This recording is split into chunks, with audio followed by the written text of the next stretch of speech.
The envelope had no return address, just my name handwritten in my father's neat, angular script. Claire Whitmore. Nothing more. It arrived 3 days after Thanksgiving, tucked beneath a stack of mail I nearly tossed into the recycling bin. I stared at it for a long time before opening it. I hadn't heard from my parents in nearly 2 years. Not since that last phone call when Dad said it's probably best you don't come around for a while. You always bring tension, Claire. You always have. That was the end of it. Or so I thought. Inside the envelope was a formal ivory card with raised silver letters. The Whitmore family cordially invites you to Christmas dinner, December 25th at 5:00 p.m. Formal attire. Family only. The words were cold in their politeness. No warmth, no we miss you, no handwritten note from my mother tucked inside. Just that sterile formality as if I were a client, not a daughter. I placed the card on the kitchen table and sat down across from it like I was negotiating terms with it. I stared until the sun dipped below the edge of the window and my reflection darkened into nothing. I hadn't been back to the house in Connecticut since Mom's surgery. I'd sent flowers called twice, but Adam said she didn't want to talk, and when she recovered, no one followed up. That silence settled into our bones. It became the language we spoke best. So why, now, was it a peace offering? A trick? A show of seasonal charity? Or was it just guilt masquerading as formality? I wasn't sure. But I knew this much: they never invited me unless something was already decided. That was the Whitmore way. Decisions first, then dialogue if there was any at all. I called my friend Rachel that night. She's the kind of friend who listens without filling in your sentences. "Are you going to go?" she asked after a long pause. I hesitated. I shouldn't. But you want to see what this is about." I nodded, though she couldn't see me. Exactly. There was a part of me that still remembered the way that house smelled on Christmas Eve. Cinnamon pine needles, the faint scent of my mother's lavender perfume. There were good years once before expectations turned into judgments, before Adam became the heir, and I became the question mark. So I decided to go. I dug through my closet for the dark green coat I hadn't worn in years, the one my mother used to call too serious. I packed a simple dress black flats in a small envelope of my own, just in case. The drive to Connecticut was uneventful. Gray skies, bare trees, the occasional flash of red berries clinging to naked branches like they didn't know the season had already turned. I took the long way, the one that curved past the old lake and the high school football field where Adam used to play. It was muscle memory. Even after all this time, my hands knew where to go. I hadn't been home in 5 Christmases. The last time I arrived late with a bottle of wine and a scarf I'd knit for my mother. She never wore it. She thanked me politely and tucked it into the linen closet like something too delicate or inconvenient to use. That was the Christmas Dad told me, half joking. "You still haven't figured out what real contribution means, have you?" I laughed back then. I always laughed when I didn't know how to defend myself. But the truth was, I had known for a long time that I wasn't what he wanted. I wasn't business-minded like Adam. I didn't quote earnings reports or admire stock performance at the dinner table. I liked books. I liked kids. I taught high school English and ran the after-school poetry club. To Dad, that made me soft. To the family, that made me distant. What they never asked was how hard it was to become distant. When I left home at 18, I had a scholarship and 2 suitcases. Adam helped me load them into my car. He was 17 then, tall, quiet, always watching. We weren't close, but we weren't enemies yet. That came later. I remember the day Dad told me not to come back for the summer. "We're downsizing," he said. "Adam's taking over the garage apartment for his internship. You've got your campus housing, right?" It wasn't cruelty exactly. It was something colder than that practicality with no love underneath. I learned early that in the Whitmore family, value was measured by usefulness, not presence. Still, part of me had held on. Even when I moved out west, even when calls went unanswered and holidays passed in silence, I kept a small box of Christmas ornaments from childhood. A paper star I made in 4th grade. A snowman with my name in red glitter. My mother used to hang it every year near the front of the tree right below the angel. Then one year it wasn't there. No one said anything. It was just gone. That's when I knew. Not that they hated me. Hatred would have been warmer. I knew I'd become an outsider in my own home. Still invited, still included by name, but already written out of the picture in their hearts. But this Christmas was different. This was not a phone call or a polite maybe next year. This was a formal card, sealed and sent like a business deal, and I knew my father too well to think it was sentimental. No, something had already been decided. I was just being summoned to hear it. As I pulled into the familiar circular driveway, the house looked almost unchanged. The wreath on the door was fresh. The lights in the windows glowed with the same golden warmth I remembered as a child. But I wasn't fooled. Warm light doesn't mean welcome. I sat in the car for a moment watching the windows. I could almost see the shadows moving inside Dad pouring scotch into the good crystal, Adam setting the table just right, Mom adjusting the silverware with her usual quiet care.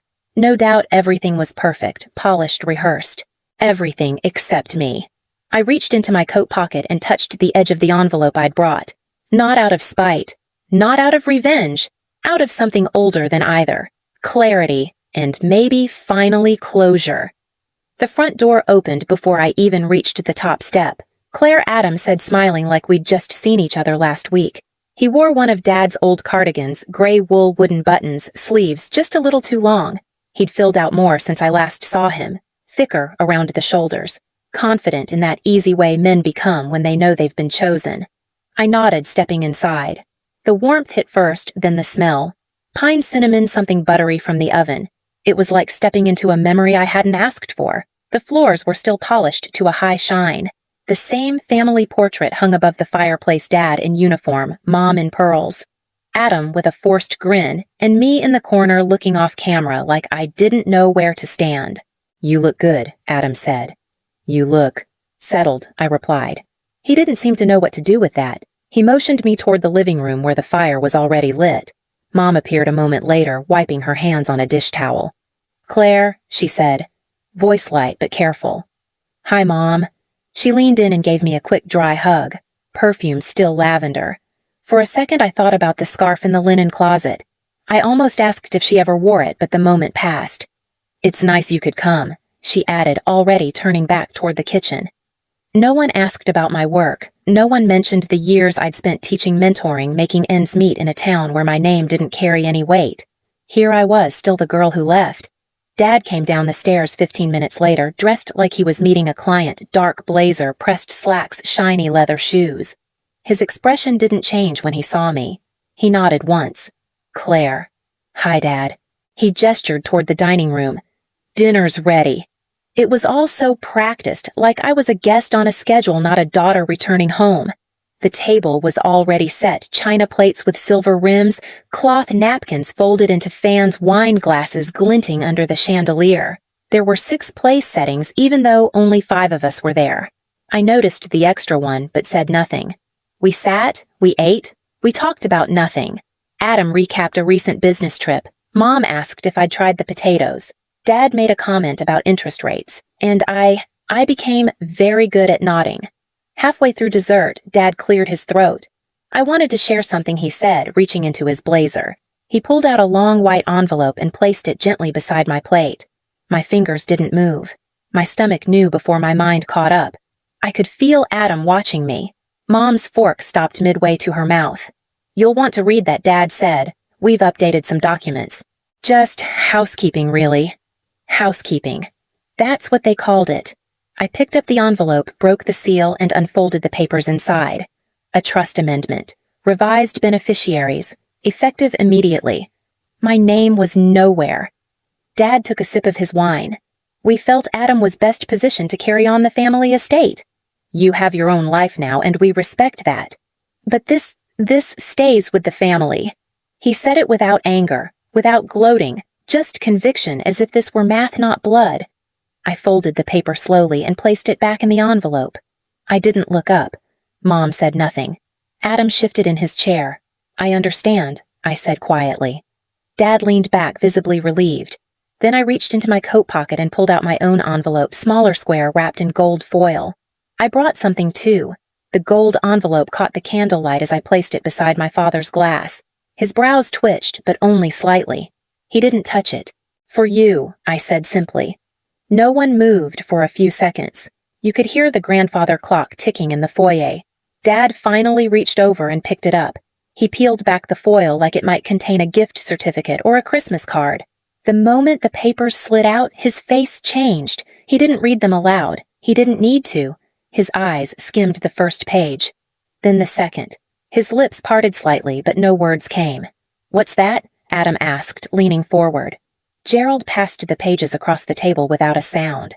Adam read faster, mouth tightening with each line. This can't be right. It's legal," I said. "And final." The room felt suddenly smaller, like the walls were closing in. Only the soft clinking of a spoon in Mom's hand reminded me we were still seated at a dinner table.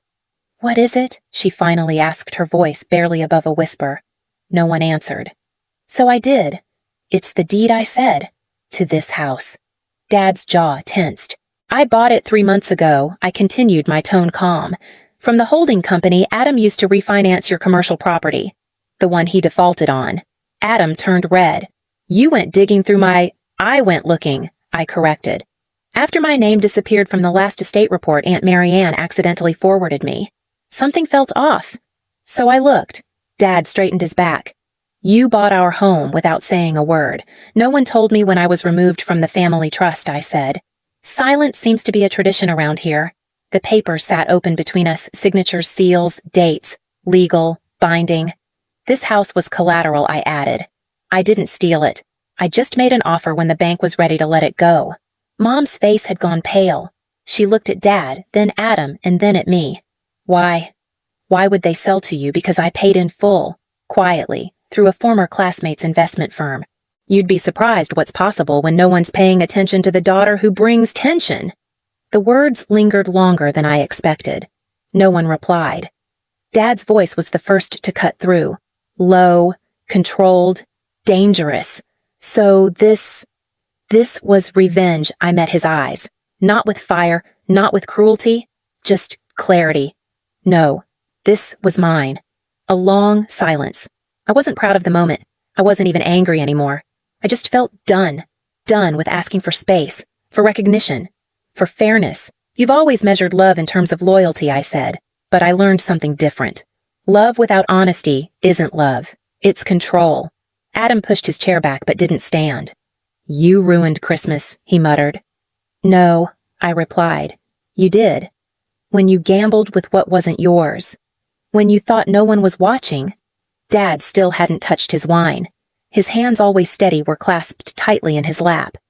I looked at Mom, who hadn't spoken since the question. "I didn't do this to hurt you," I said quietly, "but I won't apologize for not letting myself be erased." The fireplace crackled behind us as if trying to fill the silence. I folded the legal documents, placed them back in the gold envelope, and slid it toward the center of the table.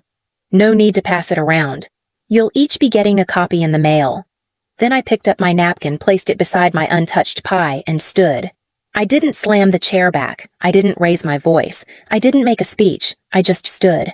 No one followed me. I walked through the hallway past the photos still lining the walls. My high school graduation photo hung slightly tilted, like someone had dusted around it but never bothered to straighten the frame. Adam's portrait, framed in gold, hung just above it, centered, polished, perfect. I made my way into the den. The same plaid armchairs, the same worn rug, the same lamp that always gave off a yellow glow softer than the overhead lights. It was quiet here except for the faint hum of the heat kicking on and the ticking of a wall clock I didn't remember ever stopping. I sat. Not because I needed to rest, but because I needed to think with my body still. There wasn't pride in what I'd done. Not exactly. It hadn't felt triumphant, just necessary. A correction. A line in the sand gently drawn. For most of my life, I'd been asking for a kind of recognition. I couldn't name something between respect and love. I didn't want applause. I didn't want to be Adam. I just wanted to be seen without being compared. And now I'd bought the roof over their heads. I looked around the den. Nothing had changed. The bookshelves still held the same titles. World War II memoirs, business strategy, dusty encyclopedias. A single framed cross-stitch hung on the far wall, "Discipline Builds Legacy." Mom stitched it the year Dad made regional partner. She used to say it with a half smile, as if she wasn't sure whether it was wisdom or warning. Outside the window, snow had started falling again, just light flurries like static in the air. The backyard looked untouched, the swing set long gone, the trees older but still standing. I remembered a winter when I was 8. I'd built a snow fort by the oak tree. Adam knocked it over on purpose, though he swore it was an accident. I cried. Dad told me to stop being dramatic. You'll never get anywhere with that softness, he said. So I started hiding it. All of it. The anger, the sadness, the joy. I learned how to be useful, polite, quiet. I left home with a scholarship and a thank you note, and I never looked back except on holidays and only in my heart. Now here I was, back in this house, owning it technically, but not really part of it. The door creaked open behind me. I didn't turn. Mom's steps were soft, almost tentative.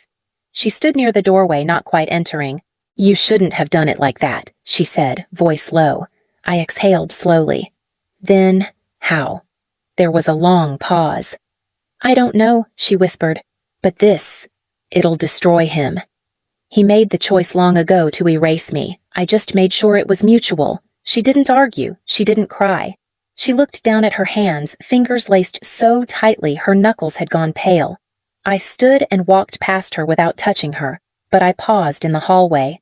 There's a key in the guest house, I said, not turning around. If you ever need space. She didn't answer, but she didn't move either. I stepped outside. The cold hit harder than I expected. Real bracing clean. For the first time in years, I could breathe. Not because I'd won, not because they'd lost, but because the silence finally felt like my own. Back inside, no one spoke. The fire in the dining room had died down to embers. The dishes sat untouched. The wine in Dad's glass had gone warm. A few crumbs dotted the edge of Adam's plate, but even he had stopped eating. Mom stood by the sink, rinsing a spoon that didn't need rinsing. Her motions were slow, repetitive, like she wasn't aware she was doing it. Adam broke the silence first. She planned this, he muttered. She prepared, Mom corrected softly. He scoffed and shoved his chair back. We let her sit at our table. Mom turned off the faucet and looked at him.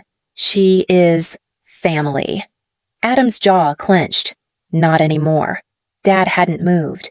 He stared at the legal documents Claire had left behind, still resting in the center of the table, folded neatly in that gold foil envelope like a gift no one wanted to open. His hand hovered above it for a moment, then fell back to his lap. She learned how to do all this, he said slowly, not to anyone in particular. How to find the property records, trace the loan default, buy us out. There was no bitterness in his voice, just surprise, maybe shame. She never wanted the money, Mom said, drying her hands. She wanted something else. Dad looked at her. What? But Mom didn't answer. Instead, she walked out of the room. Upstairs in the guest bedroom, she found a small box on the nightstand. She hadn't seen Claire carry it in. The wrapping paper was simple brown craft paper tied with red string. A folded note sat on top. Mom, in case you still keep things.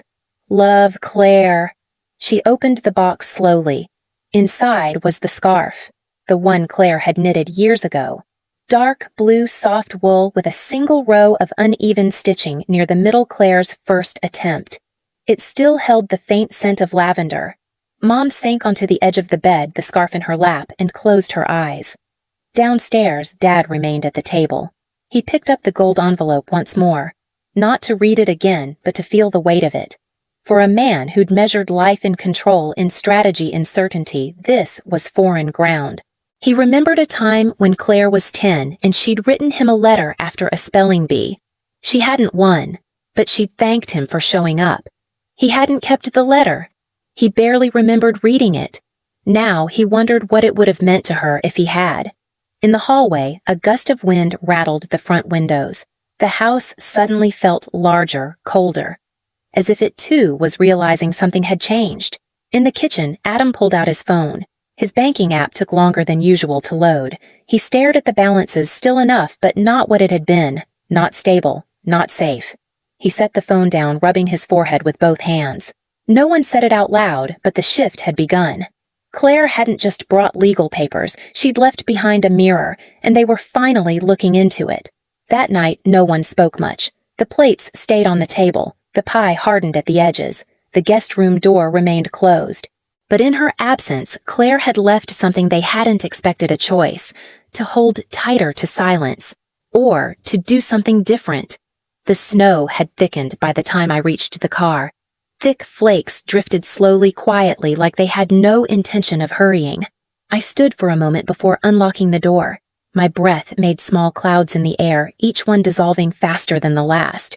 For the first time in years, I wasn't leaving out of anger, or rejection, or guilt. I was just leaving. I glanced back at the house windows glowing softly behind frosted glass, the porch light haloed by snow. From a distance, it still looked like a postcard, warm, intact, untouched. But I knew better. The warmth was just a bulb. The silence inside was heavy now, not peaceful. Still, I didn't hate it. There had been good moments once. Childhood summers with lemonade and sprinklers, reading books under the dining room table while Dad took calls in the den. Evenings when Mom would hum softly in the kitchen, not realizing anyone could hear. Those things were real too. Pain doesn't erase them. It just sits beside them. I opened the car door and got in the cold seat, reminding me how long I'd been standing. As the engine turned over, the radio came on softly static at first, then a crackling old jazz standard I couldn't name. I let it play. I pulled out slowly, headlights casting long beams through the snow. As I reached the edge of the driveway, I paused. Just a second. Then I turned onto the road, the tires crunching over packed snow. No one called after me. No one stood at the window, and I didn't expect them to. Back at the small cottage I rented near town, just an hour away, but worlds apart, I slipped off my boots and coat, hanging them neatly by the door. The house smelled like cedar and chamomile tea. My books were still open on the kitchen table, half read. The cat from next door was asleep in the window nook, curled like punctuation at the end of a sentence. I made tea. I didn't need it, but the ritual mattered. A quiet act of reclamation. Boil, steep, pour. At the kitchen counter, I took out the second copy of the deed, the one I hadn't shown anyone. I placed it in the drawer with my passport, lease, and birth certificate. Not to gloat, not to guard. Just to put it where it belonged in my records, not in my heart. I opened the back door for a moment. The yard was blanketed in white, undisturbed. The trees stood dark against the sky. No lights, no noise. It was quiet in the best way. Inside, the kettle clicked off. I poured the tea and brought it to the window seat. Outside, the snow kept falling. Inside, I was still. Not triumphant. Not broken. Just whole. The house was quiet long after Claire left.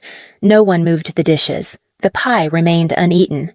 The fire in the dining room had long since gone cold, but no one thought to add more wood.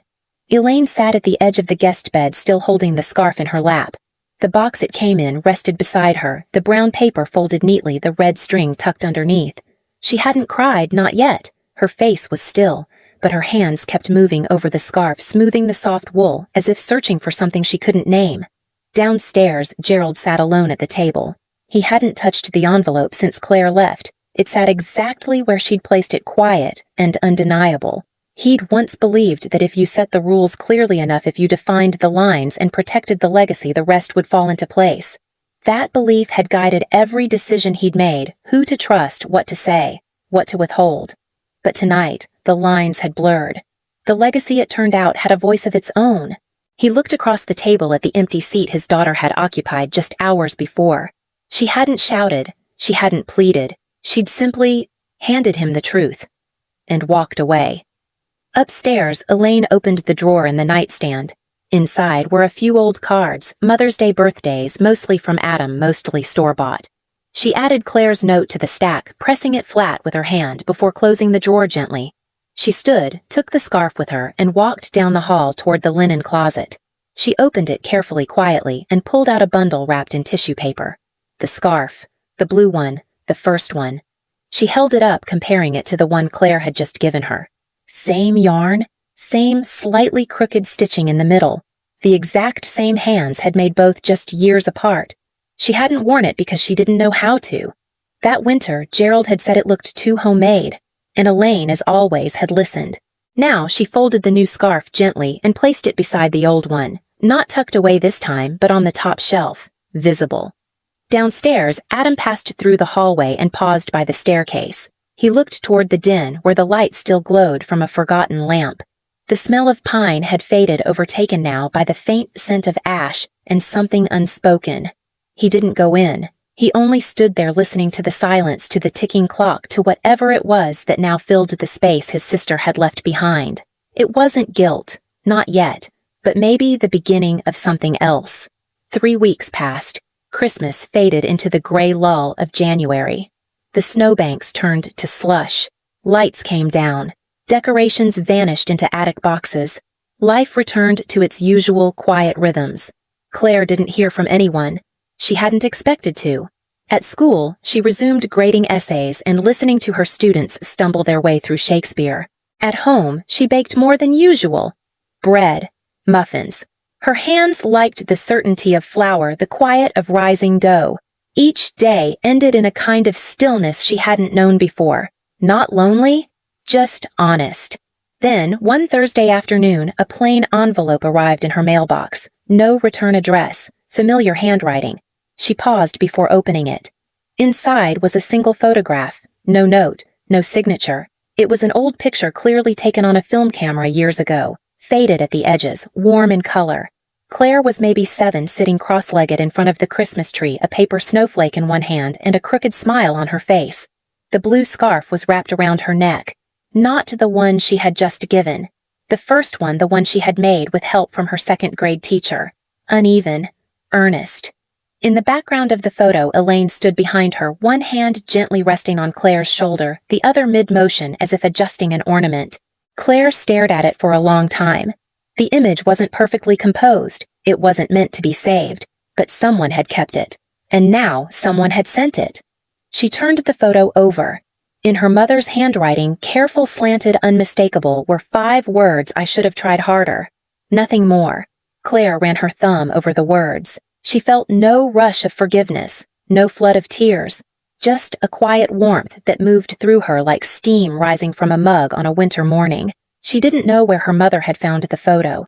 Maybe it had always been there. Maybe, like the scarf, it had waited quietly on a shelf until someone was ready to look again.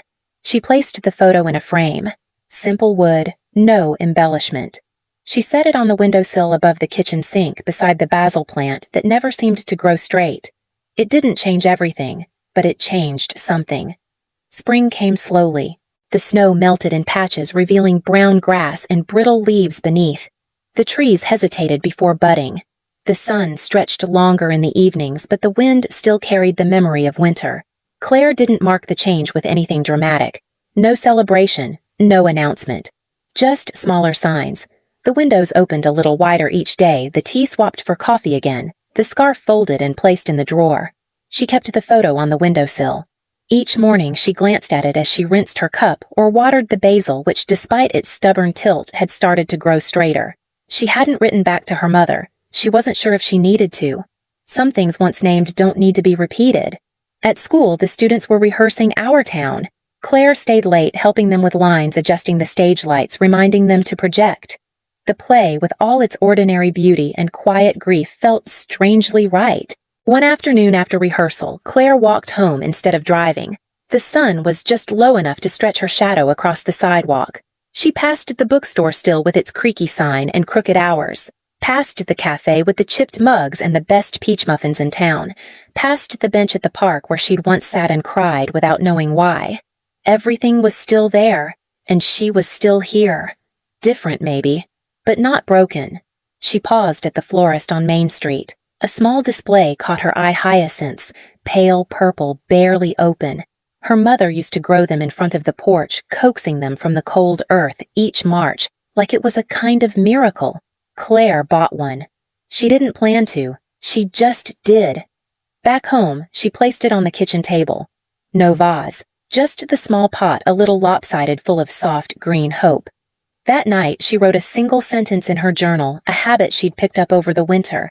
Some things bloom even after the frost. She didn't mean forgiveness. Not exactly. More like space. The kind that opens when you stop trying to make others understand and instead just begin to understand yourself. In the quiet of her small house, Claire sat by the window and watched the sky go dark. No noise, no voices, no weight pressing against her chest.